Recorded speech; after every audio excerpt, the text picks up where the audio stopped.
ბოლო პერიოდის ერთ-ერთი ყველაზე განხილვადი კინომოვლენა კრემლის ჯადოქარია, სადაც ვლადიმერ პუტინის როლს ჯუდ ლოუ ასრულებს. თუმცა როგორც ფილმში, ისე ჯულიანო დაემპოლის ბესტსელერში მთავარი ფიგურა არა პრეზიდენტი, არამედ ვადიმ ბარანოვია, ადამიანი, რომელმაც რუსული პოლიტიკა დიდ ილუზორულ თეატრად აქცია. სამწუხაროდ ბარანოვი მხოლოდ მხატვრული პერსონაჟი არ არის. მას რეალური პროტოტიპი ჰყავს, ვლადისლავ სურკოვი. საუბარია ადამიანზე, რომელიც სუვერენული დემოკრატიის სახელით ცნობილი კონცეფციის ავტორია. იმ იდეოლოგიური საძირკვლის, რომელსაც პუტინის რუსეთი წლების განმავლობაში ეყრდნობოდა. და რადგანაც ამ კონცეფციის სახელწოდებასა და შინაარსს სხვადასხვა ფორმით საქართველოში სულ უფრო ხშირად ვისმენთ, მოდით ახლოდან ვნახოთ, რაზეა საუბარი. სუვერენული დემოკრატია ერთი შეხედვით პატრიოტულად ჟღერს. თითქოს სახელმწიფოს საკუთარი დამოუკიდებლობის დაცვას სურს, თუმცა რეალურად სურკოვმა ეს თეორია შექმნა როგორც ფარი ნებისმიერი კრიტიკის წინააღმდეგ. ამ მოდელში თავისუფალი არჩევნები, მედია პლურალიზმი და ადამიანის უფლებები მხოლოდ ფასადურადაა შენარჩუნებული. სინამდვილეში ეს გარედან თავს მოხვეულ იარაღად აღიქმება, რომლის საბრძოლველად საჭიროა სუვერენიტეტი, ან ქვეყნის მართვა ყოველგვარი საერთაშორისო თუ შიდა ანგარიშვალდებულების გარეშე. აქ შემოდის მეორე, ყველაზე სახიფათო ასპექტი.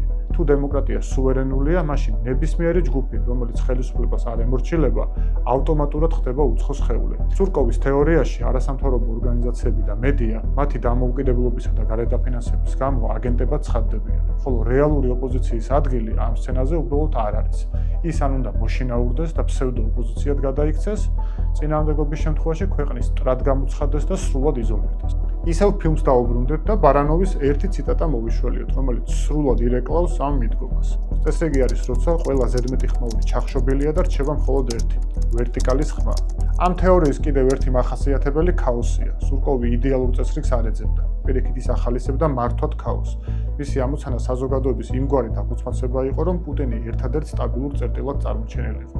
სწორედ ამიტომ კრემლი აფინანსებდა როგორც ლიბერალურ ჯგუფებს, ისე ნაციონალისტებს, რათა ხელოვნური განხეთქილება მუდმივი ყოფილიყო. ამასთანავე მას არ სჭირდებოდა, რომ პუტინი აბსოლუტურად ყველას ერწყმუნა. მისი ამოცანა გაცილებით ცინიკური იყო. ხალხს საერთოდ უნდა დაეკარგა რწმენა ნებისმიერის მიმართ. საგულისხმოა ის ფაქტიც, რომ სურკოვმა თავადვე გამოიგონა ამ მართვადი ქაოსის ანტიდოტი. საუბარია ეგრეთ წოდებული გლუბინი ნაროდის ცნებაზე.